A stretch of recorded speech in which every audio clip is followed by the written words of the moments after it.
ನಮಸ್ಕಾರ. ನಾನು ಮುರಳೀಧರ ಕೆಡಿ, ಅರ್ಥಶಾಸ್ತ್ರ ಸಹಾಯಕ ಪ್ರಾಧ್ಯಾಪಕ, ಮಹಿಳಾ ಸರ್ಕಾರಿ ಪ್ರಥಮ ದರ್ಜೆ ಕಾಲೇಜು ಹಾಸನ. ಇಂದು ನಾವು ಕೇನ್ಸ್ ರವರ ಪರಿಕಲ್ಪನೆಗಳಲ್ಲಿ ಬಹಳ ಮುಖ್ಯವಾದಂತಹ ಪರಿಕಲ್ಪನೆ ಗುಣಕ. ಗುಣಕ ಅಂದ್ರೇನು, ಗುಣಕ ಹೇಗೆ ಕಾರ್ಯವನ್ನು ನಿರ್ವಹಿಸ್ತಾ ಹೋಗುತ್ತೆ, ಆರ್ಥಿಕತೆಯಲ್ಲಿ ಗುಣಕದ ಪ್ರಾಮುಖ್ಯತೆ ಏನು ಎಂಬುದನ್ನು ತಿಳಿದುಕೊಳ್ತಾ ಹೋಗೋಣ. ಅರ್ಥಶಾಸ್ತ್ರಕ್ಕೆ ಕೇನ್ಸ್ ರವರು ನೀಡಿರುವಂತಹ ಹಲವು ರೀತಿಯ ಕೊಡುಗೆಗಳಲ್ಲಿ ಗುಣಕದ ಪರಿಭಾವನೆ ಅತ್ಯಂತ ಮಹತ್ವದ್ದಾಗಿದೆ. ಈ ಗುಣಕ ಅನ್ನುವ ಪರಿಕಲ್ಪನೆಯನ್ನ ಪ್ರಥಮ ಬಾರಿಗೆ ಪರಿಚಯಿಸಿದಂತಹ ಕೀರ್ತಿ RF ಖಾನ್ ರವರಿಗೆ ಸಲ್ಲುತ್ತೆ. ಇವರು ಪರಿಚಯಿಸಿದಂತಹ ಗುಣಕವನ್ನ ಉದ್ಯೋಗದ ಗುಣಕ ಎಂಬುದಾಗಿ ಕರೆಯಲಾಗುತ್ತೆ. ಅಂದ್ರೆ RF ಖಾನ್ ರವರು ಉದ್ಯೋಗದ ಗುಣಕವನ್ನ ವಿವರಿಸುವಂತಹ ಸಂದರ್ಭದಲ್ಲಿ ಹೂಡಿಕೆಯ ಹೆಚ್ಚಳದಿಂದ ಅಥವಾ ಬಂಡವಾಳ ಸಂಚಯನದ ಹೆಚ್ಚಳದಿಂದ ಉದ್ಯೋಗ ಹೇಗೆ ಹೆಚ್ಚಾಗುತ್ತಾ ಹೋಗುತ್ತೆ ಎಂಬುದನ್ನ ವಿವರಿಸ್ತಾ ಹೋದ್ರು. ಆದ್ರೆ ಕೇನ್ಸ್ ರವರು RF ಖಾನ್ ರವರಿಗಿಂತ ಭಿನ್ನವಾದಂತಹ ಒಂದು ಗುಣಕವನ್ನ ಪರಿಚಯಿಸಿದ್ರು. ಅವರು ಪರಿಚಯಿಸಿದಂತಹ ಗುಣಕವನ್ನ ಆದಾಯದ ಗುಣಕ ಎಂಬುದಾಗಿ ಕರೆಯಲಾಗಿದೆ. ಇಲ್ಲಿ ಆದಾಯದ ಗುಣಕ ಅಂದ್ರೆ ಏನು ಅನ್ನೋದಾದ್ರೆ, ಹೂಟೆಯ ಹೆಚ್ಚಳವು ಅನುಭೋಗ ಪ್ರವೃತ್ತಿಯಲ್ಲಿ ಬದಲಾವಣೆಯನ್ನುಂಟು ಮಾಡುವ ಮೂಲಕ ಅಂತಿಮವಾಗಿ ವರಮಾನದಲ್ಲಿ ಎಷ್ಟು ಪಟ್ಟು ಹೆಚ್ಚಳ ಉಂಟು ಮಾಡಿತು ಎಂಬುದಕ್ಕೆ ಸಂಬಂಧಪಟ್ಟಿರುತ್ತೆ. ಅಂದ್ರೆ ಹೂಡಿಕೆ ಹೆಚ್ಚಾದಂತಹ ಸಂದರ್ಭದಲ್ಲಿ ಜನರ ಅನುಭೋಗ ಪ್ರವೃತ್ತಿಯಲ್ಲಿ ಬದಲಾವಣೆ ಆಗುವುದರ ಮೂಲಕ ಅಂತಿಮವಾಗಿ ವರಮಾನದಲ್ಲಿ ಎಷ್ಟು ಪಟ್ಟು ಹೆಚ್ಚಾಯಿತು ಎಂಬುದನ್ನ ವಿವರಿಸುವಂತಹ ಕೆಲಸ ಮಾಡುತ್ತೆ. ಇವರ ಪ್ರಕಾರ ಯಾವುದೇ ಆರ್ಥಿಕತೆಯಲ್ಲಿ ಹೊಸದಾಗಿ ಬಂಡವಾಳ ಹೂಡಿದಾಗ ಉದ್ಯೋಗಾವಕಾಶಗಳ ಹೆಚ್ಚಳದ ಮೂಲಕ ವರಮಾನ ಹೆಚ್ಚಾಗ್ತಾ ಹೋಗುತ್ತೆ. ವರಮಾನ ಪುನಃ ಹೂಟೆಯಾಗಿ ಪರಿವರ್ತನೆಗೊಳ್ತಾ ಹೋಗುತ್ತೆ. ಹೀಗೆ ಆರ್ಥಿಕತೆಯಲ್ಲಿ ಬಂಡವಾಳ ಹೂಡಿದಾಗ ಉದ್ಯೋಗಾವಕಾಶಗಳ ಹೆಚ್ಚಳದ ಮೂಲಕ ವರಮಾನ ಹೆಚ್ಚಿ, ವರಮಾನ ಹೂಟೆಯಾಗಿ, ಹೂಟೆಯಿಂದ ಪುನಃ ವರಮಾನ ಸೃಷ್ಟಿಯಾಗಿ, ಆ ವರಮಾನ ಪುನಃ ಹೂಡಿಕೆಯಾಗಿ, ಮತ್ತೆ ಉದ್ಯೋಗಾವಕಾಶಗಳ ಹೆಚ್ಚಳದ ಮೂಲಕ ಹೇಗೆ ವರಮಾನ ಹೆಚ್ಚುತ್ತೆ ಅಥವಾ ಎಷ್ಟು ಪಟ್ಟು ಹೆಚ್ಚುತ್ತೆ ಎಂಬುದನ್ನ ವಿವರಿಸುವಂತಹ ಕೆಲಸವನ್ನು ಕೇನ್ಸ್ ರವರು ತಮ್ಮ ಗುಣಕ ಸಿದ್ಧಾಂತದಲ್ಲಿ ಮಾಡ್ತಾ ಹೋಗಿದ್ದಾರೆ. ಕೇನ್ಸ್ ರವರು ಗುಣಕದ ಪರಿಕಲ್ಪನೆಯನ್ನ ವಿವರಿಸುವಂತಹ ಸಂದರ್ಭದಲ್ಲಿ ಒಂದು ಸೂತ್ರವನ್ನ ನೀಡ್ತಾರೆ. ಆ ಸೂತ್ರ ಏನಪ್ಪಾ ಅಂತಂದ್ರೆ, K is equals to 1 divided by 1 minus MPC ಅಥವಾ K is equals to 1 divided by MPS. So ಇಲ್ಲಿ K ಅಂದ್ರೆ ಗುಣಕ ಎಂಬುದಾಗಿ ಹೇಳ್ತೀವಿ. ಇಲ್ಲಿ 1 ಅಂತ ಏನಿದೆ ಅದು ಆದಾಯ ₹1 ಇದ್ರೆ, MPC ಅಂತಂದ್ರೆ ಮಾರ್ಜಿನಲ್ ಪ್ರೊಪೆನ್ಸಿಟಿ ಟು ಕನ್ಸ್ಯೂಮ್ ಅಂತ ಹೇಳ್ತೀವಿ. ಅಂದ್ರೆ ಕನ್ನಡದಲ್ಲಿ ಸೀಮಾಂತ ಅನುಭೋಗ ಪ್ರವೃತ್ತಿ. ಸೀಮಾಂತ ಅನುಭೋಗ ಪ್ರವೃತ್ತಿ ಅಂದ್ರೆ ಏನು ಅನ್ನೋದನ್ನ ಈಗಾಗಲೇ ಅನುಭೋಗ ಪ್ರವೃತ್ತಿಯಲ್ಲಿ ವಿವರಿಸಲಾಗಿದೆ. ಅದನ್ನ ಮತ್ತೊಮ್ಮೆ ಹೇಳ್ತಾ ಇದ್ದೀನಿ.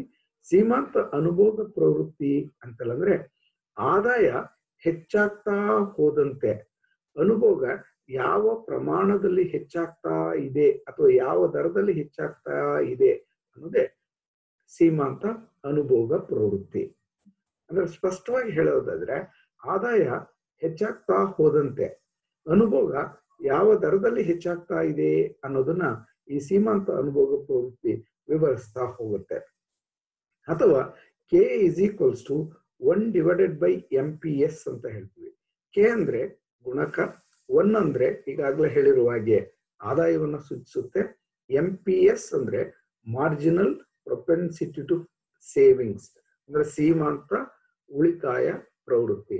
ಅಂದ್ರೆ ಆದಾಯ ಹೆಚ್ಚಾಗ್ತಾ ಹೋದಂತೆ ಉಳಿತಾಯ ಯಾವ ಪ್ರಮಾಣದಲ್ಲಿ ಹೆಚ್ಚಾಗ್ತಾ ಹೋಗುತ್ತೆ ಅನ್ನೋದನ್ನೇ ನಾವು ಸೀಮಾಂತ ಉಳಿತಾಯ ಪ್ರವೃತ್ತಿ ಎಂಬುದಾಗಿ ಹೇಳ್ತಾ ಹೋಗ್ತೀವಿ. ಈ ಒಂದು ವಿವರಣೆಯನ್ನ ಕೇನ್ಸ್ ಅವರು ಒಂದು ಪಟ್ಟಿಯ ಸಹಾಯದಿಂದ ವಿವರಿಸ್ತಾ ಹೋಗ್ತಾರೆ. ಸೊ ಇಲ್ಲಿ ಗುಣಕದ ಅವಧಿ ಸೂಚಿಸಲಾಗಿದೆ 0, 1, 2, 3, 4, 5 ಅಂತೇಳಿ. ಸೊ ಪ್ರಾರಂಭಿಕ ಹೂಡಿಕೆಯ ಪ್ರಮಾಣ ಇಷ್ಟಿದೆ. ಹಾಗೆ ಅನುಭೋಗದ ಹೆಚ್ಚಳ ಎಷ್ಟಾಗ್ತಾ ಇದೆ ಅಂತ ಪಟ್ಟಿಯಲ್ಲಿ ತೋರಿಸಲಾಗಿದೆ. ಹಾಗೆ ಆದಾಯದ ಹೆಚ್ಚಳ ಈ ರೀತಿ ಇದೆ. ಸೊ ಪ್ರಾರಂಭಿಕವಾಗಿ ಏನ್ ಕಲ್ಪಿಸ್ಕೊಳ್ಳಲಾಗಿದೆ ಅಂತಂದ್ರೆ ಅನುಭೋಗ ಪ್ರವೃತ್ತಿ 0.5 ಅಥವಾ ಅರ್ಧದಷ್ಟಿರುತ್ತೆ ಅಂತ. ಅಂದ್ರೆ ಅರ್ಥ ಆದಾಯ 1 ರೂಪಾಯಿ ಹೆಚ್ಚಾದ್ರೆ ಅನುಭೋಗ 50 ಪೈಸೆಗಳಷ್ಟು ಹೆಚ್ಚುತ್ತೆ ಅಂತ. ಅಂದ್ರೆ ಒಬ್ಬ ವ್ಯಕ್ತಿಗೆ 1 ರೂಪಾಯಿ ಸಿಕ್ಕಿದೆ ಅಂದ್ರೆ ಅವನು ತನ್ನ ಅನುಭೋಗಕ್ಕಾಗಿ 50 ಪೈಸೆ ಖರ್ಚು ಮಾಡ್ತಾನೆ ಅಂತೇಳಿ ಭಾವಿಸ್ಕೊಂಡು ಕೇನ್ಸ್ ರವರ ಒಂದು ಉದಾಹರಣೆ ಅಥವಾ ಕೇನ್ಸ್ ರವರ ಗುಣಕದ ಪರಿಕಲ್ಪನೆಯನ್ನ ವಿವರಿಸಲಾಗ್ತಾ ಇದೆ.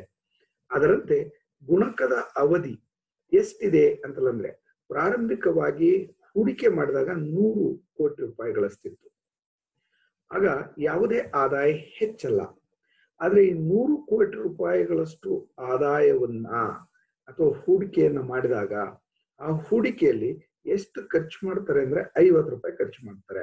ಯಾವುದ್ರ ಮೇಲೆ? ಅನುಭೋಗದ ಮೇಲೆ. ಸೊ ಅನುಭೋಗದ ಮೇಲೆ ಹೇಗೆ ಖರ್ಚು ಮಾಡ್ತಾರೆ ಅಂದ್ರೆ ಸರಕು ಮತ್ತು ಸೇವೆಗಳನ್ನ ಕೊಳ್ಳೋದಕ್ಕಾಗಿ ಖರ್ಚು ಮಾಡ್ತಾ ಹೋಗ್ತಾರೆ.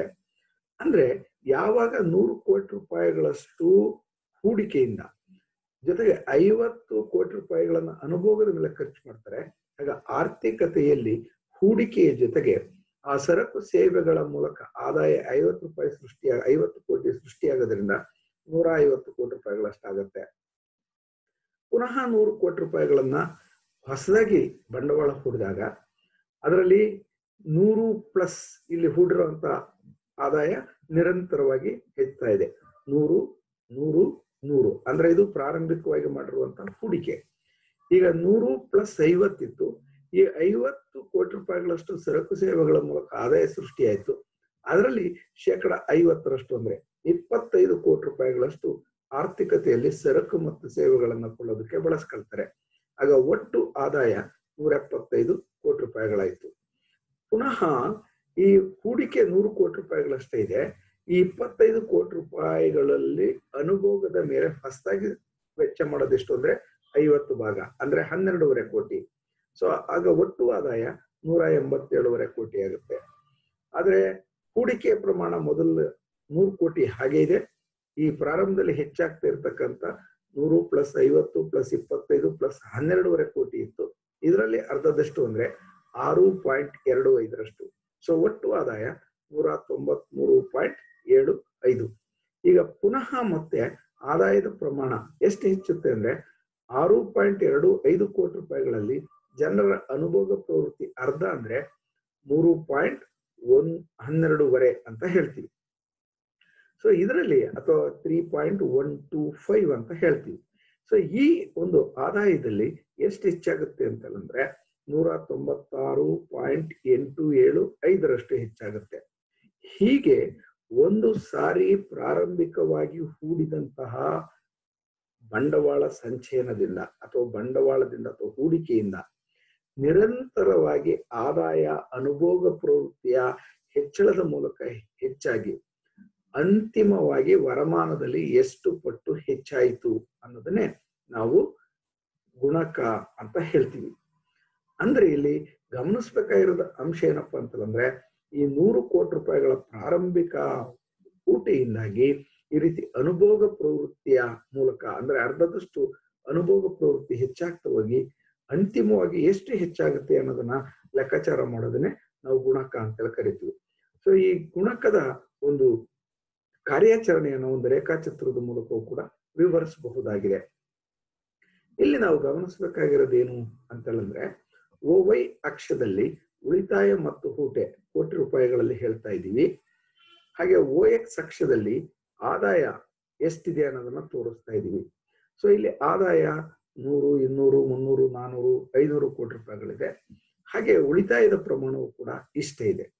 ಸೊ ಪ್ರಾರಂಭದಲ್ಲಿ 200 ಕೋಟಿ ರೂಪಾಯಿಗಳಷ್ಟು ಇದ್ದಂತಹ ಸಂದರ್ಭದಲ್ಲಿ ಆದಾಯ 200 ಕೋಟಿ ರೂಪಾಯಿಗಳಷ್ಟು ಇದ್ದಂತಹ ಸಂದರ್ಭದಲ್ಲಿ ಇಲ್ಲಿ ಗಮನಿಸಬೇಕಾಗಿರೋದು ಏನಂತಂದ್ರೆ 40 ಕೋಟಿ ರೂಪಾಯಿಗಳಷ್ಟು ಹೂಟೆ ಆಗುತ್ತೆ. ಸೊ ಈ 40 ಕೋಟಿ ರೂಪಾಯಿಗಳಷ್ಟು ಹೂಟೆ ಆದ್ರೆ ಅಥವಾ ಹೂಟೆ ಇದ್ರೆ ಅದರಲ್ಲಿ ನಾವು ಗಮನಿಸ್ಬೇಕು ಉಳಿತಾಯದ ರೇಖೆ SS ಇದು ಎಡದಿಂದ ಬಲಕ್ಕೆ ಮೇಲ್ಮುಖವಾಗಿ ಚಲಿಸ್ತಾ ಇದೆ. ಯಾಕೆಂದ್ರೆ ಆದಾಯ ಹೆಚ್ಚಾಗ್ತಾ ಹೋದ್ರೆ ಉಳಿತಾಯವು ಕೂಡ ಹೆಚ್ಚಾಗ್ತಾ ಹೋಗುತ್ತೆ. ಸೊ ಇಲ್ಲಿ ಯಾವಾಗ ಈ ಒಂದು 200 ಕೋಟಿ ರೂಪಾಯಿಗಳಲ್ಲಿ OQ ಪ್ರಮಾಣದ ಅಥವಾ ಇಲ್ಲಿಂದ ನಾವು ಗಮನಿಸೋದಾದ್ರೆ QN ಪ್ರಮಾಣದ ಆದಾಯ ಇದ್ದಂತಹ ಸಂದರ್ಭದಲ್ಲಿ ನಮಗೆ ಈ ಹೂಡಿಕೆ ಐ ಆಗಿತ್ತು. ಈಗ ಒಂದು ವೇಳೆ ಆದಾಯ 300 ಕೋಟಿ ರೂಪಾಯಿಗಳಿಗೆ ಹೆಚ್ಚಿದ್ರೆ ಆಗ ಹೂಡಿಕೆ I1 ಅಂತ ಏನ್ ಹೇಳ್ತೀವಿ ಅದು ಎಷ್ಟು ಹೆಚ್ಚಾಗಿದೆ ಅಂತಂದ್ರೆ 40 ಕೋಟಿಯಿಂದ 50 ಕೋಟಿಗೆ ಹೆಚ್ಚಾಗಿದೆ. ಸೊ 50 ಕೋಟಿ ರೂಪಾಯಿಗಳಿಗೆ ಹೆಚ್ಚಾದಂತಹ ಸಂದರ್ಭದಲ್ಲಿ ಆದಾಯದ ಪ್ರಮಾಣ ಎಷ್ಟಿದೆ ಅಂದ್ರೆ 200ರಿಂದ 300 ಕೋಟಿ ರೂಪಾಯಿಗಳಿಗೆ ಹೆಚ್ಚಾಗುತ್ತೆ. ಅಂದ್ರೆ ಹೂಡಿಕೆ 40ರಿಂದ 50 ಕೋಟಿ ರೂಪಾಯಿಗಳಿಗೆ ಹೆಚ್ಚಾದಂತಹ ಸಂದರ್ಭದಲ್ಲಿ ಗಮನಿಸಬೇಕಾಗಿರೋದು ಆದಾಯ 200ರಿಂದ 300 ಕೋಟಿ ರೂಪಾಯಿಗಳಿಗೆ ಹೆಚ್ಚಾಗಿದೆ. ಈ ಸಂದರ್ಭದಲ್ಲಿ ಉಳಿತಾಯ N ನಿಂದ N1ಗೆ ಹೆಚ್ಚಾಗಿದೆ. ಸೊ ಇದ್ರ ನಮ್ಗೆ ಏನನ್ನ ತಿಳಿಸುತ್ತೆ ಅಂತಂದ್ರೆ ಆರ್ಥಿಕತೆಯಲ್ಲಿ ಹೂಡಿಕೆ ಹೆಚ್ಚಾಗೋದ್ರಿಂದ ಅಂತಿಮವಾಗಿ ಎಷ್ಟು ಹೆಚ್ಚಾಗ್ತಾ ಹೋಯ್ತು ಯಾವುದು ಅಂತಂದ್ರೆ ವರಮಾನ ಅಂತೇಳಿ. ಸೊ ಇಲ್ಲಿ 10 ಕೋಟಿ ರೂಪಾಯಿಗಳಷ್ಟು ಇಲ್ಲಿ ಹೂಡಿಕೆ ಆದಂತಹ ಸಂದರ್ಭದಲ್ಲಿ ವರಮಾನ 200ರಿಂದ 300 ಕೋಟಿ ರೂಪಾಯಿಗಳಿಗೆ ಹೆಚ್ಚಾಗಿದೆ ಅಂತಂದ್ರೆ ಸುಮಾರು 100 ಕೋಟಿ ರೂಪಾಯಿಗಳಷ್ಟು ಹೆಚ್ಚುವರಿ ಆದಾಯ ಸೃಷ್ಟಿಯಾಗಿದೆ. ಅದರಿಂದ ಈ ರೀತಿ ಗುಣಕ ತನ್ನ ಹೂಡಿಕೆಯ ಮೂಲಕ ಅನುಭೋಗ ಪ್ರವೃತ್ತಿಯಲ್ಲಿ ಹೆಚ್ಚಳವನ್ನು ಉಂಟು ಮಾಡಿ ಅಂತಿಮವಾಗಿ ವರಮಾನದಲ್ಲಿ ಎಷ್ಟು ಪಟ್ಟು ಹೆಚ್ಚಳವನ್ನು ಉಂಟು ಮಾಡ್ತು ಅನ್ನೋದನ್ನೇ ನಾವು ಗುಣಕ ಎಂಬುದಾಗಿ ಕರಿತಾ ಹೋಗ್ತೀವಿ. ಸೊ ಈ ಗುಣಕದ ಒಂದು ಪ್ರಮುಖ ಅಂಶ ಏನಪ್ಪಾ ಅಂತಂದ್ರೆ ಪ್ರಾರಂಭಿಕ ಹೂಡಿಕೆ ಹೆಚ್ಚಳದಿಂದ ಅನುಭೋಗ ಪ್ರವೃತ್ತಿಯಲ್ಲಿ ಹೆಚ್ಚಳ ಉಂಟಾಗಿ ಅಂತಿಮವಾಗಿ ಎಷ್ಟು ಪಟ್ಟು ಹೆಚ್ಚಾಗ್ತಾ ಹೋಗುತ್ತೆ ಅನ್ನೋದನ್ನು ವಿವರಿಸುವಂತ ಒಂದು ಕೆಲಸ ಆಗತ್ತೆ. ಸೊ ಹೇಗೆ ಈ ಗುಣಕದ ಕಾರ್ಯವನ್ನ ನಿರ್ವಹಿಸ್ತಾ ಹೋಗುತ್ತೆ ಅಥವಾ ವಿವರಿಸ್ತೀವಿ ಅಂತಂದ್ರೆ ಗುಣಕದ ಊಹೆಗಳ ಆಧಾರದ ಮೇಲೆ ನಾವು ಗುಣಕದ ಕಾರ್ಯಾಚರಣೆಯನ್ನ ವಿವರಿಸ್ತಾ ಹೋಗ್ತೀವಿ. ಅದರಲ್ಲಿ ಬಹಳ ಪ್ರಮುಖವಾದಂತಹ ಕಲ್ಪನೆಗಳೇನು ಅಥವಾ ಊಹೆಗಳೇನು ಅನ್ನೋದಾದ್ರೆ ಮೊದಲನೇದಾಗಿ ಆರ್ಥಿಕತೆಯಲ್ಲಿ ಹೊಸದಾಗಿ ಹೂಡಿಕೆಯನ್ನ ಮಾಡ್ತಾ ಹೋಗ್ತೀವಿ ಅಂತ. ಅಂದ್ರೆ ಆರ್ಥಿಕತೆಯಲ್ಲಿ ನಾವು ಹೊಸದಾಗಿ ಉತ್ಪಾದಕ ಆಸ್ತಿಗಳನ್ನು ಸೃಷ್ಟಿ ಮಾಡ್ತಾ ಹೋಗ್ತೀವಿ ಅಂತ, ಅದು ಕಲ್ಪನೆ. ಎರಡನೇದು ಸೀಮಾಂತ ಅನುಭೋಗ ಪ್ರವೃತ್ತಿ ಸ್ಥಿರವಾಗಿರುತ್ತೆ. ಆದಾಯ ಎಷ್ಟಾದ್ರೂ ಹೆಚ್ಚಾಗ್ತಾ ಹೋಗ್ಲಿ, ಆದ್ರೆ ಅನುಭೋಗಿ ಸರಕು ಸೇವೆಗಳನ್ನ ಕೊಂಡ್ಕೊಳ್ಳೋದ್ರ ಮೇಲೆ ಮಾಡುವಂತಹ ವೆಚ್ಚ ಬದಲಾವಣೆ ಆಗಲ್ಲ ಅನ್ನೋದಾಗಿ ಭಾವಿಸ್ಕೊಳ್ಳಲಾಗುತ್ತೆ. ಮೂರನೇದಾಗಿ ನಿರ್ಬಂಧಿತ ಆರ್ಥಿಕ ವ್ಯವಸ್ಥೆ ಕಾಣಬಹುದಾಗಿರುತ್ತೆ ಅಂತ. ಅಂದ್ರೆ ಸರ್ಕಾರ ಆರ್ಥಿಕ ಚಟುವಟಿಕೆಗಳ ಮೇಲೆ ನಿಯಂತ್ರಣವನ್ನ ವಿಧಿಸುತ್ತೆ, ಇಲ್ಲಿ ಮುಕ್ತ ವ್ಯವಸ್ಥೆ ಇರಲ್ಲ ಅನ್ನೋದು ಮೂರನೇ ಕಲ್ಪನೆ. ನಾಲ್ಕನೇದು ಅಪೂರ್ಣೋದ್ಯೋಗ ಪರಿಸ್ಥಿತಿ ಇರುತ್ತೆ ಅಂತ. ಸೊ ಅಪೂರ್ಣೋದ್ಯೋಗ ಪರಿಸ್ಥಿತಿ ಅಂದ್ರೆ ಏನು? ರಾಷ್ಟ್ರದಲ್ಲಿರ್ತಕ್ಕಂಥ ನೈಸರ್ಗಿಕ ಮತ್ತು ಮಾನವ ಸಂಪನ್ಮೂಲಗಳು ಸಂಪೂರ್ಣವಾಗಿ ಬಳಕೆ ಆಗಲ್ಲ ಅಥವಾ ಎಲ್ಲಾ ಸಂಪನ್ಮೂಲಗಳಿಗೂ ಉದ್ಯೋಗ ಅವಕಾಶ ಇರಲ್ಲ. ಹಾಗಾಗಿ ಅಪೂರ್ಣ ಉದ್ಯೋಗ ಪರಿಸ್ಥಿತಿ ಇರುತ್ತೆ ಎಂಬುದಾಗಿ ಕಲ್ಪಿಸಿಕೊಳ್ಳಲಾಗಿದೆ. ಐದನೇ ಒಂದು ಕಲ್ಪನೆ, ವಿದೇಶಿ ವ್ಯಾಪಾರವು ರಾಷ್ಟ್ರದ ಆದಾಯದ ಮೇಲೆ ಉಂಟು ಮಾಡುವ ಪರಿಣಾಮವನ್ನ ಪರಿಗಣಿಸಿಲ್ಲ. ಅಂದ್ರೆ ವಿದೇಶಿದ ಆದಾಯ ಅಂದ್ರೆ ಒಂದು ವೇಳೆ ರಫ್ತುಗಳಿಂದ ಆದಾಯ ಬರ್ತಾ ಇದ್ರೆ ಅಂತಹ ಆದಾಯಗಳು ದೇಶದ ಆದಾಯದ ಮೇಲೆ ಯಾವುದೇ ಸಂದರ್ಭದಲ್ಲಿ ಪರಿಣಾಮವನ್ನ ಉಂಟು ಮಾಡಲ್ಲ. ಅಂದ್ರೆ ವಿದೇಶಿ ವ್ಯಾಪಾರದಿಂದ ಬರುವಂತಹ ಆದಾಯ ನಮ್ಮ ರಾಷ್ಟ್ರದ ಆದಾಯದ ಮೇಲೆ ಯಾವುದೇ ರೀತಿಯ ಪರಿಣಾಮವನ್ನು ಉಂಟು ಮಾಡಲ್ಲ ಎಂಬುದಾಗಿ ಕಲ್ಪಿಸಿಕೊಳ್ಳಲಾಗಿದೆ. ಹಾಗೆ ಅನುಭೋಗ ಸರಕುಗಳನ್ನು ಪರಿಣಾಮಕಾರಿ ಬೇಡಿಕೆ ಆಧಾರದ ಮೇಲೆ ಉತ್ಪಾದಿಸಲಾಗುತ್ತೆ. ಸೊ ಅಂದ್ರೆ ರಾಷ್ಟ್ರದಲ್ಲಿ ಅನುಭೋಗಿ ಸರಕುಗಳನ್ನ ಪರಿಣಾಮಕಾರಿ ಬೇಡಿಕೆ ಅಂದ್ರೆ ಏನು? ಜನರ ನೈಜ ಅಥವಾ ವಾಸ್ತವಿಕ ಕೊಳ್ಳುವ ಶಕ್ತಿ ಮತ್ತು ಮನಸ್ಸನ್ನ ಆಧರಿಸಿ ಸರಕುಗಳನ್ನ ಉತ್ಪಾದನೆ ಮಾಡಲಾಗುತ್ತೆ ಎಂಬುದಾಗಿ ಭಾವಿಸ್ಕೊಳ್ತಾರೆ. ನಂತರ ಆರ್ಥಿಕತೆಯಲ್ಲಿ ಪರಿಪೂರ್ಣ ಪೈಪೋಟಿ ಅಸ್ತಿತ್ವದಲ್ಲಿರುತ್ತೆ. ಅಂದ್ರೆ ಆರ್ಥಿಕ ಚಟುವಟಿಕೆಗಳ ಬಗ್ಗೆ ಸಂಪೂರ್ಣವಾದಂತಹ ಮಾಹಿತಿ ಉತ್ಪಾದಕ ಮತ್ತು ಅನುಭೋಗಿಗಳಿರುತ್ತೆ. ಉತ್ಪಾದನಾಂಗಗಳ ನಡುವೆ ಉತ್ಪಾದನೆಯಲ್ಲಿ ತೀವ್ರತರವಾದಂತಹ ಒಂದು ಪೈಪೋಟಿಯನ್ನು ಕಾಣಬಹುದು ಎಂಬುದಾಗಿ ಕೇನ್ಸ್ ರವರು ತಮ್ಮ ಗುಣಕದ ಪರಿಕಲ್ಪನೆಯನ್ನು ವಿವರಿಸುವಂತಹ ಸಂದರ್ಭದಲ್ಲಿ ಕಲ್ಪನೆಗಳನ್ನ ಮಾಡ್ಕೊಂಡಿದ್ದಾರೆ. ಆದ್ರೆ ಕೇನ್ಸ್ ರವರು ಹೇಳಿರುವ ಹಾಗೆ ಅದು ಕಾರ್ಯವನ್ನು ನಿರ್ವಹಿಸಲ್ಲ ಅದು ನಿರ್ವಹಿಸೋದಕ್ಕೆ ಹಲವಾರು ಅಡೆತಡೆಗಳಿದೆ ಅನ್ನೋದನ್ನ ಗುಣಕದ ಮಿತಿಗಳು ಎಂಬುದಾಗಿ ಗುರುತಿಸಲಾಗಿದೆ. ಹಾಗಾದ್ರೆ ಏನು ಆ ಅಡೆತಡೆಗಳಿರುತ್ತೆ ಅಥವಾ ಗುಣಕದಲ್ಲಿ ಯಾವ ರೀತಿಯ ಮಿತಿಗಳನ್ನು ನಾವು ಗಮನಿಸ್ತಾ ಹೋಗ್ಬೋದು ಅನ್ನೋದನ್ನ ಪರಿಶೀಲಿಸೋದಾದ್ರೆ, ಮೊದಲನೇದಾಗಿ ಪೂರ್ಣೋದ್ಯೋಗ ಅಂತ. ಆರ್ಥಿಕತೆ ಈಗಾಗಲೇ ಪೂರ್ಣೋದ್ಯೋಗದ ಹಂತವನ್ನು ತಲುಪಿದ್ರೆ ಇದರಿಂದ ಗುಣಕ ಕಾರ್ಯಾಚರಣೆಯನ್ನ ನಡೆಸಲ್ಲ. ಯಾಕೆಂದ್ರೆ ಆರ್ಥಿಕತೆ ಪೂರ್ಣೋದ್ಯೋಗವನ್ನು ತಲುಪಿದೆ ಅಂತಂದ್ರೆ ಹೂಡಿಕೆಗೆ ಅವಕಾಶಗಳಿರಲ್ಲ. ಸೊ ಹೂಡಿಕೆಗೆ ಅವಕಾಶಗಳಿಲ್ಲ ಅಂತಂದ್ರೆ ಅಂತಹ ಸಂದರ್ಭದಲ್ಲಿ ಗುಣಕ ಕಾರ್ಯಾಚರಣೆಯನ್ನ ನಡೆಸಲ್ಲ. ಎರಡನೇದು ಹೂಡಿಕೆ ಹೆಚ್ಚಳದ ಸ್ವರೂಪ ಅಂತ ಹೇಳ್ತೀವಿ. ಸೊ ವರಮಾನವನ್ನ ನಿರಂತರವಾಗಿ ಹೆಚ್ಚಿಸಬೇಕಾದ್ರೆ ಹೂಡಿಕೆಯ ಒಂದು ಮೌಲ್ಯವನ್ನ ಅಥವಾ ಹೂಡಿಕೆಯನ್ನ ನಿರಂತರವಾಗಿ ಹೆಚ್ಚಿಸಬೇಕು. ಹೂಡಿಕೆಯನ್ನ ನಿರಂತರವಾಗಿ ಹೆಚ್ಚಿಸ್ಬೇಕಂದ್ರೆ ಗುಣಕದ ಮೌಲ್ಯವನ್ನ ಯಾವಾಗ್ಲೂ ಸ್ಥಿರ ಮಟ್ಟದಲ್ಲಿ ಕಾಪಾಡ್ಕೊಳ್ತಾ ಹೋಗ್ಬೇಕು. ಒಂದು ವೇಳೆ ಏನಾದ್ರೂ ಈ ಸಂದರ್ಭದಲ್ಲಿ ಅಂದ್ರೆ ವರಮಾನ ನಿರಂತರವಾಗಿ ಹೆಚ್ಚಿಸಲು ಗುಣಕದ ಮೌಲ್ಯವನ್ನ ಹೆಚ್ಚಿನ ಮಟ್ಟದಲ್ಲಿ ನಾವೇನ್ ಕಾಪಾಡ್ಕೊಳ್ಬೇಕಾಗತ್ತೆ, ಅದು ಸಾಧ್ಯ ಆಗ್ಲಿಲ್ಲ ಅಂತಂದ್ರೆ ಗುಣಕ ತನ್ನ ಕಾರ್ಯಾಚರಣೆಯನ್ನ ಯಶಸ್ವಿಯಾಗಿ ನಡೆಸಲ್ಲ. ಹಾಗಾಗಿ ಹೂಡಿಕೆಯನ್ನ ನಿರಂತರವಾಗಿ ಹೆಚ್ಚಿಸ್ಕೊಳ್ಬೇಕು. ಆ ನಿರಂತರವಾಗಿ ಹೆಚ್ಚಿಸ್ಕೊಳ್ಬೇಕಂದ್ರೆ ವರಮಾನ ಹೆಚ್ಚುತ್ತಾ ಹೋಗ್ಬೇಕು. ವರಮಾನ ಹೆಚ್ಚಬೇಕಂತಂದ್ರೆ ಗುಣಕವನ್ನ ಅಥವಾ ಗುಣಕದ ಹೆಚ್ಚಳವನ್ನ ನಿರಂತರವಾಗಿ ಹೆಚ್ಚಿಸ್ಕೊಳ್ತಾ ಹೋಗ್ಬೇಕಾಗತ್ತೆ. ಆದ್ರೆ ಆರ್ಥಿಕತೆಯಲ್ಲಿ ಕೆಲವು ಸಂದರ್ಭದಲ್ಲಿ ಇದು ಸಾಧ್ಯವಾಗದೆ ಹೋಗಬಹುದು. ಏಕೆ ಅಂತಂದ್ರೆ ಕೆಲವೊಂದು ಸಂದರ್ಭಗಳಲ್ಲಿ ಅಂದ್ರೆ ಹಣದುಬ್ಬರ, ಮುಗ್ಗಟ್ಟು, ಇಂತಹ ಸಂದರ್ಭಗಳಲ್ಲಿ ಕೆಲವೊಂದು ಏರಿಳಿತಗಳಿಂದಾಗಿ ಈ ಹೂಡಿಕೆ ಹೆಚ್ಚಳ ನಿರಂತರವಾಗಿ ಆಗದಲ್ಲೇ ಹೋಗ್ಬೋದು. ಅಂತಹ ಸನ್ನಿವೇಶದಲ್ಲಿ ಗುಣಕ ಕಾರ್ಯಾಚರಣೆ ನಡೆಸಲಾರದು. ಅದು ಒಂದು ಇರುವಂತಹ ಮಿತಿ. ನೆಕ್ಸ್ಟ್ ಉಳಿತಾಯ ಪ್ರವೃತ್ತಿ. ಜನರ ಆದಾಯ ಹೆಚ್ಚಾದಾಗ ಉಳಿತಾಯ ನಿರಂತರವಾಗಿ ಹೆಚ್ಚುತ್ತಾ ಹೋಗ್ಬೇಕು. ಆದ್ರೆ ಈ ಉಳಿತಾಯ ಹೆಚ್ಚುತ್ತಾ ಹೋದ್ರೆ ಕಷ್ಟ ಆಗುತ್ತೆ ಅಂತ ಅಂದ್ರೆ ಗುಣಕದ ಕಾರ್ಯಾಚರಣೆಯ ಶಕ್ತಿಯು ಕಡಿಮೆ ಆಗುತ್ತೆ. ಆದ್ದರಿಂದ ಗುಣಕದ ಕಾರ್ಯಾಚರಣೆ ಸಮರ್ಥವಾಗಿರಲು ಆದಾಯ ಹೆಚ್ಚಿದಾಗ ಸೀಮಾಂತ ಅನುಭೋಗ ಹೆಚ್ಚಬೇಕು ಎಂಬುದಾಗಿಯೂ ಕೂಡ ಭಾವಿಸ್ಕೊಂಡಿದ್ದಾರೆ ಅಂತೇಳಿ. ಸೊ ಇದು ಬಹಳ ಮುಖ್ಯವಾಗಿ ಗಮನಿಸಬೇಕಾದಂತಹ ಮೂರನೇ ಒಂದು ಪ್ರಮುಖವಾದಂತ ಅಂಶ ಉಳಿತಾಯ ಪ್ರವೃತ್ತಿ.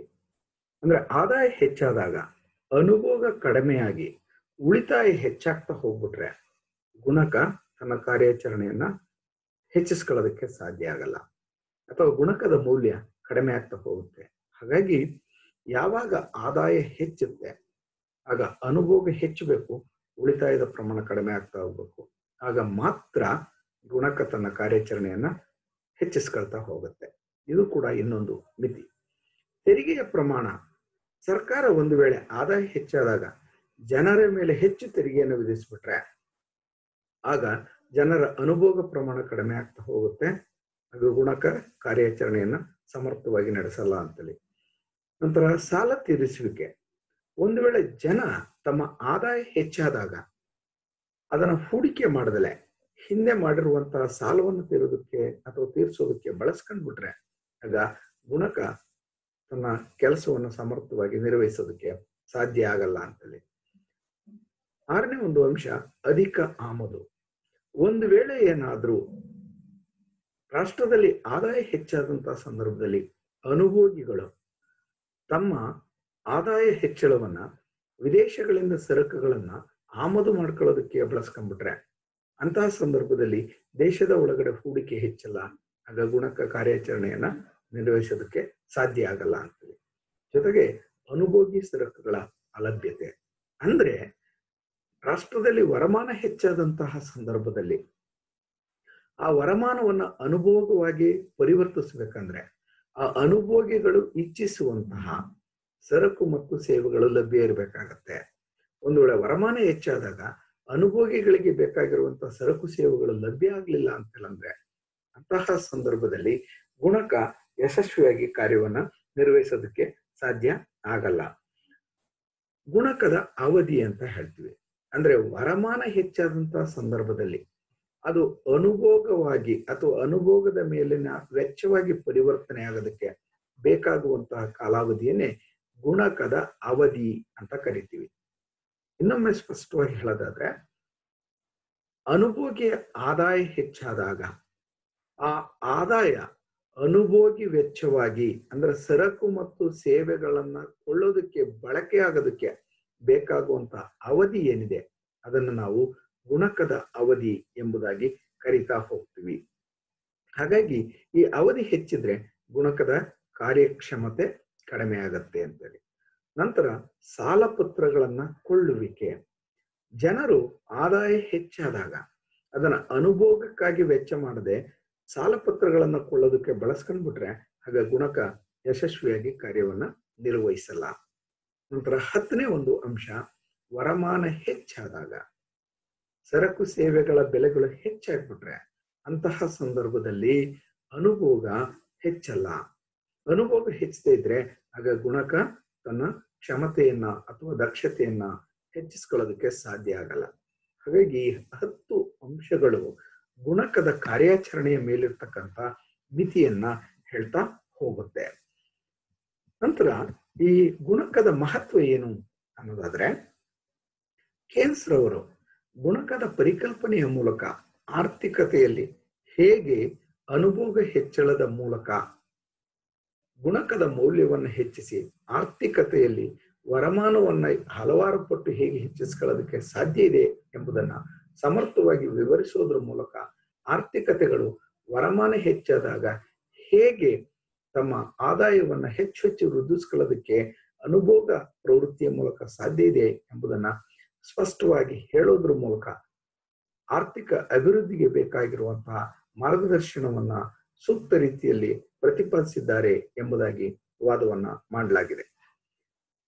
ಈ ಒಂದು ಸಂದರ್ಭದಲ್ಲಿ ಗುಣಕದ ಮಹತ್ವ ಏನಿದೆ ಅನ್ನೋದಾದ್ರೆ, ಮೊದಲನೇದಾಗಿ ಹೂಡಿಕೆಯ ಮೂಲಕ ಆರ್ಥಿಕ ಅಭಿವೃದ್ಧಿ ಸಾಧನೆ. ಅಂದ್ರೆ ಬಂಡವಾಳವನ್ನು ಹೊಸದಾಗಿ ಮಾಡ್ತಾ ಹೋದ್ರೆ ಆರ್ಥಿಕತೆಯಲ್ಲಿ ಆರ್ಥಿಕ ಚಟುವಟಿಕೆಗಳನ್ನ ವಿಸ್ತರಣೆ ಮಾಡುವ ಮೂಲಕ, ಆರ್ಥಿಕ ಚಟುವಟಿಕೆಗಳನ್ನ ಹೆಚ್ಚಿಸುವ ಮೂಲಕ ಆರ್ಥಿಕ ಅಭಿವೃದ್ಧಿಯನ್ನು ಹೇಗೆ ಸಾಧಿಸಬಹುದು ಎಂಬುದನ್ನ ಬಹಳ ಮನಮುಟ್ಟುವಂತೆ ವಿಶ್ಲೇಷಣೆ ಮಾಡಿರೋದು ಕೇನ್ಸ್ ರವರ ಗುಣಕದ ಪರಿಕಲ್ಪನೆಯ ಪ್ರಮುಖ ಅಂಶ. ಎರಡನೇದು, ಹಣದುಬ್ಬರ ಮತ್ತು ಮುಗ್ಗಟ್ಟು ನಿವಾರಣೆಯಲ್ಲಿ ಹೂಟೆಯ ಪಾತ್ರವನ್ನ ವಿವರಿಸ್ತಾ ಹೋಗ್ತಾರೆ. ಅಂದ್ರೆ ಬೆಲೆಗಳು ಹೆಚ್ಚಾಗ್ತಾ ಇದ್ದಂತಹ ಸಂದರ್ಭದಲ್ಲಿ ಬೆಲೆಗಳನ್ನ ನಿಯಂತ್ರಿಸುವುದಕ್ಕೆ ನೈಜ ಹೂಡಿಕೆಯನ್ನ ಅಥವಾ ಸರಕು ಸೇವೆಗಳ ಉತ್ಪಾದನೆಯ ಮೇಲೆ ಹೇಗೆ ಹೂಡಿಕೆಯನ್ನ ಮಾಡಿ ಅಥವಾ ಜನರಿಗೆ ಉದ್ಯೋಗಾವಕಾಶಗಳನ್ನ ಹೆಚ್ಚಿಸಿ ಆ ಮೂಲಕ ಬೆಲೆಗಳ ಒಂದು ನಿಯಂತ್ರಣ ಮಾಡಬಹುದು ಅಂತ. ಯಾವಾಗ ಉದ್ಯೋಗಾವಕಾಶಗಳು ಹೆಚ್ಚುತ್ತೆ, ಉತ್ಪಾದನೆ ಹೆಚ್ಚುತ್ತೆ, ಉತ್ಪಾದನೆ ಹೆಚ್ಚಿದಾಗ ಪೂರೈಕೆ ಹೆಚ್ಚುತ್ತೆ, ಪೂರೈಕೆ ಹೆಚ್ಚಿದಾಗ ಬೆಲೆಗಳು ನಿಯಂತ್ರಣಕ್ಕೆ ಬರುತ್ತೆ ಅಂತ. ಇದು ಒಂದು ಭಾಗ. ಎರಡನೇದು, ಮುಗ್ಗಟ್ಟನ್ನು ಹೇಗೆ ನಿವಾರಿಸಬಹುದು ಅನ್ನೋದಾದ್ರೆ, ಒಂದು ವೇಳೆ ಆರ್ಥಿಕತೆಯಲ್ಲಿ ಬೆಲೆಗಳು ಕುಸಿತವನ್ನು ಅನುಭವಿಸ್ತೇವೆ ಅಂತಂದ್ರೆ ಹೂಡಿಕೆ ಹೆಚ್ಚಾದ್ರೆ ಉದ್ಯೋಗ ಅವಕಾಶಗಳು ಹೆಚ್ಚುತ್ತೆ, ಉದ್ಯೋಗ ಅವಕಾಶಗಳು ಹೆಚ್ಚಾದ್ರೆ ಜನರ ಆದಾಯ ಹೆಚ್ಚುತ್ತೆ, ಆದಾಯ ಹೆಚ್ಚಾದಾಗ ವಸ್ತುಗಳಿಗೆ ಬೇಡಿಕೆ ಹೆಚ್ಚುತ್ತೆ, ಬೇಡಿಕೆ ಹೆಚ್ಚಾದಾಗ ಬೆಲೆಗಳು ಹೆಚ್ಚಾಗ್ತಾ ಹೋಗುತ್ತೆ, ಬೆಲೆಗಳು ಹೆಚ್ಚಾಗ್ತಾ ಹೋದ್ರೆ ಲಾಭ ಹೆಚ್ಚುತ್ತೆ, ಲಾಭ ಹೆಚ್ಚಿದಾಗ ಮತ್ತೆ ಹೂಡಿಕೆ ಹೆಚ್ಚಾಗ್ತಾ ಹೋಗುತ್ತೆ. ಹೀಗೆ ಹೂಡಿಕೆಯ ಮೂಲಕ ಹಣದುಬ್ಬರ ಮತ್ತು ಮುಗ್ಗಟ್ಟುಗಳನ್ನ ನಿವಾರಿಸೋದಕ್ಕೆ ಸಾಧ್ಯ ಇದೆ. ಹಾಗಾಗಿ ಗುಣಕ ಈ ಎರಡೂ ಸಮಸ್ಯೆಗಳನ್ನು ನಿವಾರಿಸುವಲ್ಲಿ ಪ್ರಮುಖ ಪಾತ್ರ ವಹಿಸೋದ್ರಿಂದ ಗುಣಕಕ್ಕೆ ಹೆಚ್ಚಿನ ಪ್ರಾಮುಖ್ಯತೆ ಇದೆ ಎಂಬುದಾಗಿ ಹೇಳ್ಬೋದು. ನಂತರ ಮೂರನೇದಾಗಿ, ಸರ್ಕಾರ ಅಭಿವೃದ್ಧಿಯ ದೃಷ್ಟಿಯಿಂದ ರೂಪಿಸಿದ ಆರ್ಥಿಕ ನೀತಿಗಳ ಮಹತ್ವ ವಿಶ್ಲೇಷಿಸಲು ಮತ್ತು ಪ್ರಾಯೋಗಿಕ ಮಹತ್ವದ ವಿವರಣೆಗೆ ಸಹಕಾರಿಯಾಗುತ್ತೆ. ಅಂದ್ರೆ ಸರ್ಕಾರ ಅಭಿವೃದ್ಧಿಯ ದೃಷ್ಟಿಯಿಂದ ಹಲವಾರು ಕಾರ್ಯಕ್ರಮಗಳನ್ನು ರೂಪಿಸಿ ಅನುಷ್ಠಾನಗೊಳಿಸುತ್ತೆ. ಆ ಕಾರ್ಯಕ್ರಮಗಳ ಯಶಸ್ವಿ ಅಥವಾ ಕಾರ್ಯಕ್ರಮಗಳ ಎಷ್ಟು ಪ್ರಯೋಜನಕಾರಿಯಾಗಿದೆ ಎಂಬುದನ್ನ ಗುಣಕದ ಕಾರ್ಯಾಚರಣೆಯ ಮೂಲಕ ವಿವರಿಸಬಹುದಾಗಿದೆ. ಅಂದ್ರೆ ಗುಣಕದ ಕಾರ್ಯಾಚರಣೆಯ ಮೂಲಕ ಸರ್ಕಾರ ಏನು ಬಂಡವಾಳವನ್ನು ಹೂಡಿತು, ಆ ಬಂಡವಾಳದಿಂದ ಎಷ್ಟು ಆದಾಯ ಸೃಷ್ಟಿಯಾಯಿತು ಅಥವಾ ಅನುಭೋಗ ಎಷ್ಟು ಪ್ರಮಾಣದಲ್ಲಿ ಹೆಚ್ಚಿದೆ ಅನ್ನೋದನ್ನ ಈ ಒಂದು ಆದಾಯ ಹೆಚ್ಚಳದ ಮೂಲಕ ನಾವು ಗುರುತಿಸೋದಕ್ಕೆ ಗುಣಕ ಹೆಚ್ಚು ಸಹಕಾರಿಯಾಗಿರುತ್ತೆ. ಸೊ ಹೀಗೆ ಸರ್ಕಾರದ ಹೂಡಿಕೆಯಿಂದ ವರಮಾನ ಹೆಚ್ಚಳದ ಮೂಲಕ ಆರ್ಥಿಕತೆಯಲ್ಲಿ ಏನೆಲ್ಲ ಪ್ರಯೋಜನಗಳಾಗಿದೆ ಅಥವಾ ಆರ್ಥಿಕ ನೀತಿ ವಿಫಲವಾಯಿತೆ, ಎಷ್ಟರ ಮಟ್ಟಿಗೆ ಯಶಸ್ವಿಯಾಗಿದೆ ಎಂಬುದನ್ನು ತಿಳ್ಕೊಳ್ಳೋದಕ್ಕೂ ಕೂಡ ಗುಣಕ ಸಹಕಾರಿಯಾಗಿದೆ. ನಂತರ ನಾಲ್ಕನೇ ಒಂದು ಅನುಕೂಲತೆ, ಅಭಿವೃದ್ಧಿಯ ದೃಷ್ಟಿಯಿಂದ ಹೂಡಿಕೆ ಹೆಚ್ಚಿಸಲು ಆರ್ಥಿಕತೆಯಲ್ಲಿ ಸೀಮಾಂತ ಅನುಭೋಗ ಪ್ರವೃತ್ತಿಯ ವಿವರಣೆ. ಅಂದ್ರೆ ಯಾವುದೇ ಹೂಡಿಕೆಯನ್ನ ಮಾಡುವಂತಹ ಸಂದರ್ಭದಲ್ಲಿ ಆ ಹೂಡಿಕೆ ಯಶಸ್ವಿ ಆಗಬೇಕಾದ್ರೆ ಜನರ ಸೀಮಾಂತ ಅನುಭೋಗ ಪ್ರವೃತ್ತಿ ಹೆಚ್ಚಬೇಕಾಗತ್ತೆ. ಅಂದ್ರೆ ಆದಾಯ ಹೆಚ್ಚಾದಾಗ ಜನರು ತಮ್ಮ ಆದಾಯವನ್ನ ಹೆಚ್ಚೆಚ್ಚು ಪ್ರಮಾಣದಲ್ಲಿ ಅನುಭೋಗದ ಮೇಲೆ ವೆಚ್ಚ ಮಾಡ್ತಾ ಹೋದ್ರೆ ಮಾತ್ರ ಅಭಿವೃದ್ಧಿ ಆಗ್ತಾ ಹೋಗುತ್ತೆ. ಅದರ ಬದಲಾಗಿ ಒಂದು ವೇಳೆ ಹೂಡಿಕೆ ಹೆಚ್ಚಿಸಿದಾಗ ಅನುಭೋಗ ಪ್ರವೃತ್ತಿ ಹೆಚ್ಚಲಿಲ್ಲ ಅಂದ್ರೆ ಇದರಿಂದ ಆರ್ಥಿಕತೆಯಲ್ಲಿ ಅಭಿವೃದ್ಧಿಯನ್ನು ಸಾಧಿಸೋದಕ್ಕೆ ಸಾಧ್ಯ ಆಗಲ್ಲ. ಹಾಗಾಗಿ ಅನುಭೋಗ ಪ್ರವೃತ್ತಿ ಆರ್ಥಿಕ ಅಭಿವೃದ್ಧಿ ಆಗ್ಬೇಕಾದ್ರೆ ಹೂಡಿಕೆಯನ್ನ ಹೆಚ್ಚಿಸ್ಬೇಕಾಗತ್ತೆ. ಆ ಹೂಡಿಕೆಯನ್ನ ಹೆಚ್ಚಿಸಿದಾಗ ಸೀಮಾಂತ ಅನುಭೋಗ ಪ್ರವೃತ್ತಿ ನಿರಂತರವಾಗಿ ಹೆಚ್ಚಬೇಕಾಗತ್ತೆ ಅಂತ ಹೇಳೋದ್ರ ಮೂಲಕ ಅತ್ಯಂತ ಒಂದು ಮಹತ್ವದ ಮಾರ್ಗದರ್ಶನವನ್ನ ಈ ಗುಣಕ ನೀಡಿದೆ ಎಂಬುದಾಗಿ ಹೇಳ್ಬೋದು. ಐದನೇ ಒಂದು ಪ್ರಾಮುಖ್ಯತೆ ಏನು ಅಂತಂದ್ರೆ ರಾಷ್ಟ್ರದಲ್ಲಿ ಉತ್ಪಾದನೆ, ಉದ್ಯೋಗಾವಕಾಶ, ವರಮಾನ ಹೆಚ್ಚಳದ ಮೂಲಕ ನಿರುದ್ಯೋಗ ನಿವಾರಣೆಯಲ್ಲಿ ಪ್ರೇರಿತ ಹೂಡಿಕೆಯ ಮಹತ್ವವನ್ನ ವಿವರಿಸಿದ್ದಾರೆ.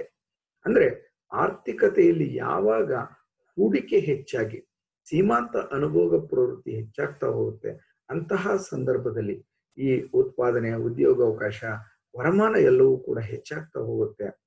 ಆ ಮೂಲಕ ಮತ್ತೆ ಹೂಡಿಕೆಗೆ ಒಂದು ಉತ್ತೇಜನ ಅಥವಾ ಪ್ರೇರಣೆ ದೊರೆಯುತ್ತೆ ಅನ್ನೋದನ್ನ ವಿವರಿಸುವಲ್ಲಿ ಈ ಗುಣಕ ಯಶಸ್ವಿಯಾಗಿದೆ ಎಂಬುದಾಗಿ ಹೇಳಬಹುದಾಗಿದೆ. ಹೀಗೆ ಗುಣಕವು ಒಂದು ರಾಷ್ಟ್ರದ ಸರ್ವಾಂಗೀಣ ಅಭಿವೃದ್ಧಿಗೆ, ಅದರಲ್ಲೂ ವಿಶೇಷವಾಗಿ ಅನುಭೋಗ ಹೆಚ್ಚಳದ ಮೂಲಕ ಉತ್ಪಾದನೆ, ಉದ್ಯೋಗಾವಕಾಶ, ವರಮಾನ ಹೆಚ್ಚಳದ ಮೂಲಕ ರಾಷ್ಟ್ರದ ಜನರ ಜೀವನ ಮಟ್ಟ ಹೆಚ್ಚುತ್ತೆ, ದೇಶ ಅಭಿವೃದ್ಧಿಯನ್ನ ಸಾಧಿಸ್ತಾ ಹೋಗುತ್ತೆ.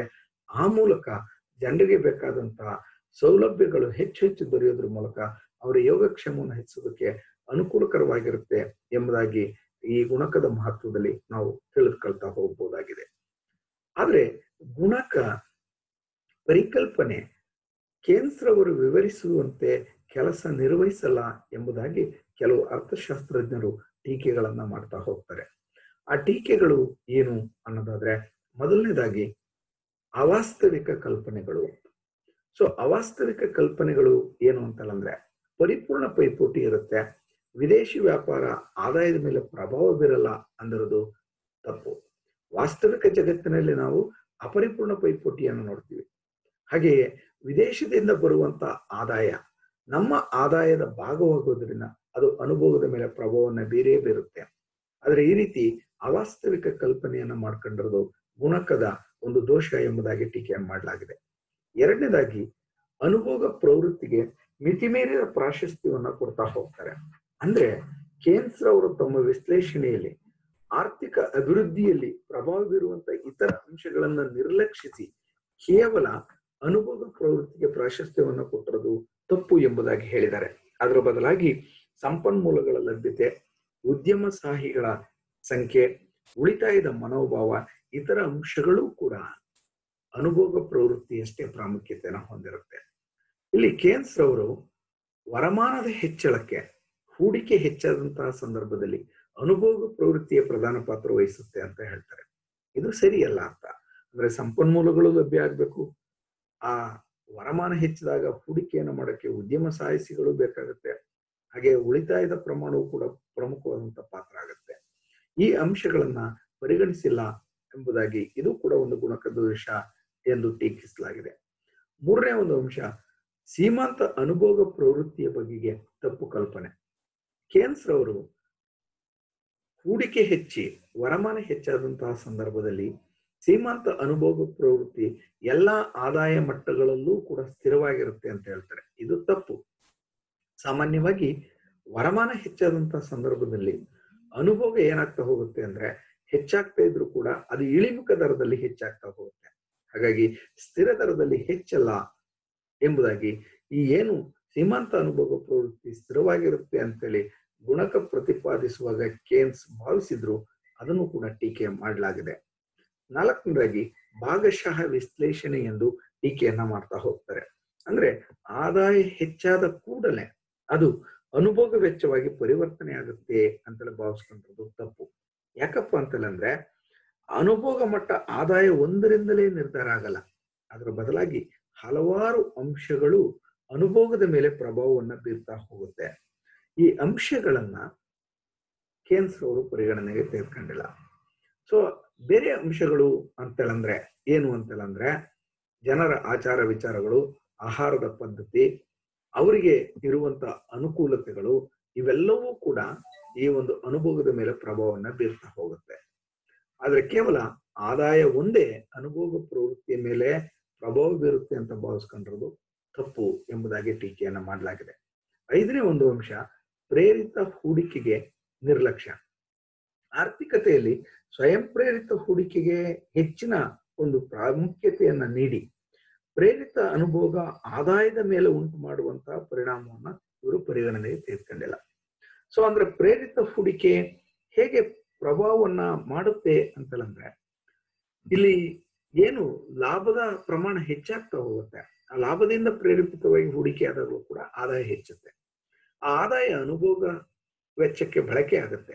ಈ ಕಾರಣದಿಂದಾಗಿ ಇವರು ಪ್ರೇರಿತ ಹೂಡಿಕೆಯನ್ನ ನಿರ್ಲಕ್ಷ್ಯ ಮಾಡಿ ಕೇವಲ ಅವರು ಏನ್ ಮಾಡ್ತಾ ಹೋಗಿದ್ದಾರೆ ಅಂತಂದ್ರೆ ಅಂದ್ರೆ ಇಚ್ಛಾಪೂರ್ವಕ ಒಂದು ಹೂಡಿಕೆಗೆ ಹೆಚ್ಚಿನ ಪ್ರಾಮುಖ್ಯತೆಯನ್ನು ಕೊಟ್ಟಿರೋದು ಸರಿಯಾದ್ದಲ್ಲ, ಅಥವಾ ಸ್ವತಂತ್ರ ಹೂಡಿಕೆಗೆ ಪ್ರಾಮುಖ್ಯತೆಯನ್ನು ಕೊಟ್ಟಿರೋದು ಸರಿಯಾದ್ದಲ್ಲ ಎಂಬುದಾಗಿ ಕೂಡ ಟೀಕೆಯನ್ನ ಮಾಡ್ತಾರೆ. ಜೊತೆಗೆ ಬಹಳ ಮುಖ್ಯವಾಗಿ ಗಮನಿಸಬೇಕಾಗಿರುವಂತಹ ಅಂಶ, ಇಲ್ಲಿ ಇವರು ಚಲನಾತ್ಮಕ ಒಂದು ಪರಿಕಲ್ಪನೆಯನ್ನು ಆಧಾರವಾಗಿ ಇಟ್ಕೊಂಡು ತಮ್ಮ ಗುಣಕದ ಪರಿಕಲ್ಪನೆಯನ್ನು ಹೇಳಿಲ್ಲ. ಬದಲಾಗಿ ಸ್ಥಿರ ಅಥವಾ ಸ್ಥಾಯಿ ಸ್ವಭಾವ, ಸ್ಟ್ಯಾಟಿಕ್ ನೇಚರ್ಗೆ ಹೆಚ್ಚಿನ ಪ್ರಾಮುಖ್ಯತೆಯನ್ನು ಕೊಡ್ತಾ ಹೋಗ್ತಾರೆ. ಏನಪ್ಪಾ ಅಂತಂದ್ರೆ ಗುಣಕದ ಪರಿಭಾವನೆ ಸ್ಥಿರವಾಗಿರುತ್ತೆ ಅನ್ನುವ ಒಂದು ಪರಿಕಲ್ಪನೆ. ಅಂದ್ರೆ ಸೀಮಾಂತ ಅನುಭೋಗ ಪ್ರವೃತ್ತಿ ಸ್ಥಿರವಾಗೇ ಇರುತ್ತೆ ಅಂತಂದ್ರೆ ಇದು ತಪ್ಪು. ಯಾಕಂದ್ರೆ ಸೀಮಾಂತ ಅನುಭೋಗ ಪ್ರವೃತ್ತಿ ವ್ಯಕ್ತಿಯ ಒಂದು ಮಾನಸಿಕ ಸ್ಥಿತಿಗೆ ಅನುಗುಣವಾಗಿ ಬೇರೆ ಬೇರೆ ಅಂಶಗಳಿಂದ ಪ್ರಭಾವಿತವಾಗಿ ಅದು ಬದಲಾವಣೆ ಆಗ್ತಾ ಹೋಗುತ್ತೆ. ಹಾಗಾಗಿ ಇದು ಗುಣಕದ ಒಂದು ಹೆಚ್ಚಳ ಅಥವಾ ಸೀಮಾಂತ ಅನುಭೋಗ ಪ್ರವೃತ್ತಿ ಸ್ಥಿರವಾಗಿರುತ್ತೆ ಅನ್ನೋದ್ರ ಆಧಾರದ ಮೇಲೆನೆ ಇವರು ಈ ಗುಣಕ ಸಿದ್ಧಾಂತವನ್ನ ವಿವರಿಸಿರೋದ್ರಿಂದ ಇದನ್ನ ಸ್ಥಿರ ಅಥವಾ ಸ್ಥಾಯಿ ಸ್ವಭಾವದ ಒಂದು ಪರಿಕಲ್ಪನೆ ಎಂಬುದಾಗಿ ಇಲ್ಲಿ ಟೀಕೆಯನ್ನ ಮಾಡಲಾಗಿದೆ. ನಂತರ 7ನೇದಾಗಿ ಆದಾಯ ಹೆಚ್ಚಳದ ಹಂತಗಳ ನಿರ್ಲಕ್ಷ್ಯ. ಪ್ರಾರಂಭಿಕ ಹೂಡಿಕೆಯ ಹೆಚ್ಚಳದಿಂದ ಅನುಭೋಗ ಹೆಚ್ಚಳದ ಮೂಲಕ ಆದಾಯ ಹೆಚ್ಚಾಗ್ತಾ ಹೋಗುತ್ತೆ. ಆದಾಯ ಯಾವ ಯಾವ ಹಂತಗಳಲ್ಲಿ ಎಷ್ಟೆಷ್ಟು ಪ್ರಮಾಣದಲ್ಲಿ ಹೆಚ್ಚಾಗ್ತಾ ಹೋಗುತ್ತೆ ಎಂಬುದನ್ನ ಸಮರ್ಥವಾಗಿ ಕೇನ್ಸ್ ರವರ ಗುಣಕದ ಪರಿಕಲ್ಪನೆ ವಿವರಿಸಿಲ್ಲ. ಈ ಕಾರಣದಿಂದಾಗಿಯೂ ಕೂಡ ಗುಣಕದ ಒಂದು ಕಾರ್ಯಾಚರಣೆಯ ಸ್ಪಷ್ಟತೆ ಸಿಗಲ್ಲ ಎಂಬುದಾಗಿ ಟೀಕೆಯನ್ನ ಮಾಡಲಾಗಿದೆ. ಹೀಗೆ ಗುಣಕದ ಪರಿಕಲ್ಪನೆ ಕೇನ್ಸ್ ಅವರು ವಿವರಿಸಿರುವಷ್ಟು ಸರಳವಾಗಿ ಸುಲಭವಾಗಿ ಅದು ಕಾರ್ಯಾಚರಣೆಯನ್ನು ನಡೆಸಲಾಗಲ್ಲ ಎಂಬುದಾಗಿ ಅರ್ಥಶಾಸ್ತ್ರಜ್ಞರು ಈ ಮೇಲಿನ ಅಂಶಗಳ ಆಧಾರದ ಮೇಲೆ ಕೇನ್ಸ್ ಅವರ ಸಿದ್ಧಾಂತವನ್ನ ಟೀಕೆ ಮಾಡಿದ್ದಾರೆ. ನಂತರ ಬಹಳ ಪ್ರಮುಖವಾದಂತಹ ಅಂಶ ಏನಪ್ಪಾ ಅಂತಂದ್ರೆ ಗುಣಕದ ಹಿಮ್ಮುಖ ಕಾರ್ಯಾಚರಣೆ ಅಥವಾ ವಿಪರ್ಯಾಸ್ತ ಕಾರ್ಯಾಚರಣೆ ಅಂತ ಹೇಳ್ತೀವಿ. So reverse function of multiplier ಅಂತ ಹೇಳ್ತೀವಿ. ಗುಣಕದ ಹಿಮ್ಮುಖ ಕಾರ್ಯಾಚರಣೆ ಅಂದ್ರೆ ಏನಂದ್ರೆ ಹೂಡಿಕೆ ಹೆಚ್ಚಾದಾಗ ಸೀಮಾಂತ ಅನುಭೋಗ ಪ್ರವೃತ್ತಿಯ ಮೂಲಕ ವರಮಾನ ಎಷ್ಟು ಪಟ್ಟು ಹೆಚ್ಚಾಗ್ತಾ ಹೋಗುತ್ತೆ ಅನ್ನೋದು ಗುಣಕದ ಕಾರ್ಯಾಚರಣೆ. ಇಲ್ಲಿ ಗುಣಕದ ಹಿಮ್ಮುಖ ಕಾರ್ಯಾಚರಣೆ ಅಂದ್ರೆ ಏನಪ್ಪಾ ಅಂತಂದ್ರೆ ಒಂದು ವೇಳೆ ಏನಾದ್ರೂ ಆರ್ಥಿಕತೆಯಲ್ಲಿ ಹೂಡಿಕೆ ಕಡಿಮೆ ಆಗ್ತಾ ಹೋದ್ರೆ ಆಗ ಸೀಮಾಂತ ಅನುಭೋಗ ಪ್ರವೃತ್ತಿ ಕಡಿಮೆಯಾಗಿ ಆದಾಯದಲ್ಲಿ ಹಲವಾರು ಪಟ್ಟು ಕಡಿಮೆ ಆಗ್ತಾ ಹೋಗುವುದನ್ನೇ ಇಲ್ಲಿ ಗುಣಕದ ಹಿಮ್ಮುಖ ಕಾರ್ಯಾಚರಣೆ ಎಂಬುದಾಗಿ ಕರೀತಾರೆ.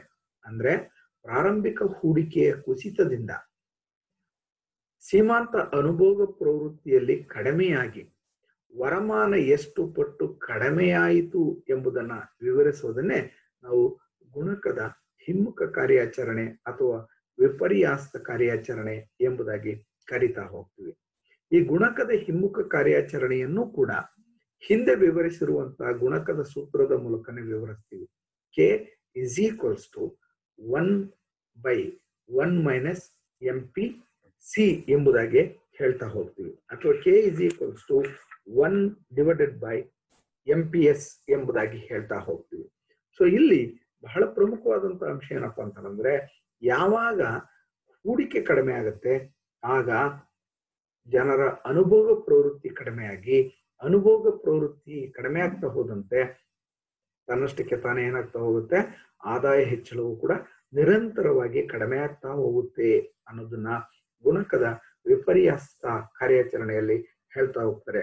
ಹಾಗಾಗಿ ಗುಣಕದ ವಿಪರ್ಯಾಸ ಕಾರ್ಯಾಚರಣೆಗೂ ಕೂಡ ಸೂತ್ರ ಏನಂದ್ರೆ K is equals to 1 divided by 1 minus MP C ಎಂಬುದಾಗಿ ಹೇಳ್ತೀವಿ. ಉದಾಹರಣೆಗೆ ಹೇಳೋದಾದ್ರೆ ಸೀಮಂತ ಅನುಭೋಗ ಪ್ರವೃತ್ತಿ 0.5 ಅರ್ಧದಷ್ಟಿದೆ ಅಂತಂದ್ರೆ ಆಗ ಎಷ್ಟು ಆದಾಯ ಕಡಿಮೆ ಆಗುತ್ತೆ ಅನ್ನೋದಾದ್ರೆ ನೋಡಿ, 1 ಡಿವೈಡೆಡ್ ಬೈ 1 ಮೈನಸ್ MPC ಜಾಗದಲ್ಲಿ ನಾವೇನ್ ಹೇಳಿದ್ವಿ 0.5 ಅಂತಂದ್ರೆ 0.5 ಅನ್ನು ಹಾಕೊಳ್ಳಿ. ಆಗ ಏನ್ ಬರುತ್ತೆ, 1 ಡಿವೈಡೆಡ್ ಬೈ 1 ಮೈನಸ್ 0.5. 1 ಇಂದ 0.5 ಅನ್ನ ಕಳೀರಿ. ಆಗ ನಮ್ಗೆ ಎಷ್ಟು ಉಳಿಯುತ್ತೆ, 1 ಡಿವೈಡೆಡ್ ಬೈ 0.5 ಅನ್ನೋದು ಉಳಿಯುತ್ತೆ. ಸೊ 0.5 ಇಂದ 1 ಡಿವೈಡ್ ಮಾಡಿದ್ರೆ ಆನ್ಸರ್ ಎಷ್ಟು ಬರುತ್ತೆ, 2 ಅಂತ ಬರುತ್ತೆ. ಕೆ ಇಸ್ ಈಕ್ವಲ್ಸ್ ಟು 2, ಗುಣಕ ಎಷ್ಟು 2. ಅಂದ್ರೆ ಅರ್ಥ ಏನು, ಇಲ್ಲಿ 2 ಪಟ್ಟು ಆದಾಯ ಕಡಿಮೆ ಆಗತ್ತೆ ಅಂತ. ಅಂದ್ರೆ 100 ಕೋಟಿ ರೂಪಾಯಿಗಳಷ್ಟು ಒಂದು ವೇಳೆ ಏನಾದ್ರೂ ಹೂಡಿಕೆ ಕಡಿಮೆ ಆದ್ರೆ ಎಷ್ಟು ಆರ್ಥಿಕತೆಯಲ್ಲಿ ವರಮಾನ ಕಡಿಮೆ ಆಗುತ್ತೆ ಅಂತಂದ್ರೆ 200 ಕೋಟಿ ರೂಪಾಯಿಗಳಷ್ಟು. ಅಂದ್ರೆ 2 ಪಟ್ಟು ಅಂದ್ರೆ 100 ಕೋಟಿ, 2 ಅಂತಂದ್ರೆ 200 ಕೋಟಿ, 200 ಕೋಟಿ ರೂಪಾಯಿಗಳಷ್ಟು ವರಮಾನ ಕಡಿಮೆ ಆಗುತ್ತೆ ಅಂತೇಳಿ. ಸೊ ಹೀಗೆ ಗುಣಕದ ವಿಪರ್ಯಾಸ ಕಾರ್ಯಾಚರಣೆಯೂ ಕೂಡ ಅದು ಪ್ರಭಾವವನ್ನ ಬೀರ್ತಾ ಹೋಗುತ್ತೆ ಅನ್ನೋದನ್ನ ಕೇನ್ಸ್ ಅವರು ತಮ್ಮ ಸಿದ್ಧಾಂತದಲ್ಲಿ ವಿವರಿಸಿರೋದನ್ನ ಕಾಣ್ತಾ ಹೋಗ್ತೀವಿ. ಹೀಗೆ ಕೇನ್ಸ್ ರವರ ಒಂದು ಪರಿಕಲ್ಪನೆ ಆದಂತಹ ಗುಣಕ ಒಂದು ಆರ್ಥಿಕತೆಯಲ್ಲಿ ಹೇಗೆ ಆದಾಯ ಹೆಚ್ಚಳದ ಮೂಲಕ ಅಭಿವೃದ್ಧಿಯನ್ನು ಸಾಧಿಸೋದಕ್ಕೆ ಸಾಧ್ಯ ಇದೆ ಅನ್ನೋದನ್ನ, ಪ್ರಾರಂಭಿಕ ಹೂಡಿಕೆ ಹೆಚ್ಚಿಸಿ ವರಮಾನವನ್ನು ಹೆಚ್ಚಿಸಿ ಆ ಮೂಲಕ ಅನುಭೋಗ ಪ್ರವೃತ್ತಿಯನ್ನು ಹೆಚ್ಚಿಸಿ ಆ ಅನುಭೋಗ ಪ್ರವೃತ್ತಿಯ ಮೂಲಕ ವರಮಾನವನ್ನ ನಿರಂತರವಾಗಿ ಹೇಗೆ ಹೆಚ್ಚಿಸಬಹುದು ಅನ್ನೋದನ್ನ ವಿವರಿಸೋದ್ರ ಮೂಲಕ ಆರ್ಥಿಕ ಅಭಿವೃದ್ಧಿಯ ಒಂದು ಪರಿಕಲ್ಪನೆಯನ್ನ ಬಹಳ ಸರಳವಾಗಿ ವಿವರಿಸಿ ಅಭಿವೃದ್ಧಿ ಹೊಂದಬೇಕು ಅನ್ನೋ ರಾಷ್ಟ್ರಗಳಿಗೆ ಅತ್ಯಂತ ಒಂದು ಮಹತ್ವದ ಮಾರ್ಗದರ್ಶನವನ್ನು ನೀಡಿದ್ದಾರೆ ಎಂಬುದಾಗಿ ಹೇಳಬಹುದಾಗಿದೆ. ಹೀಗೆ ಕೇನ್ಸ್ ಅವರ ಹಲವು ಪರಿಕಲ್ಪನೆಗಳಲ್ಲಿ ಕೇನ್ಸ್ ಅಥವಾ ಗುಣಕದ ಪರಿಕಲ್ಪನೆ ಅತ್ಯಂತ ಮಹತ್ವದ್ದಾಗಿದೆ ಎಂಬುದಾಗಿ ಹೇಳಬಹುದಾಗಿದೆ. ಎಲ್ಲರಿಗೂ ಕೂಡ ಧನ್ಯವಾದಗಳು.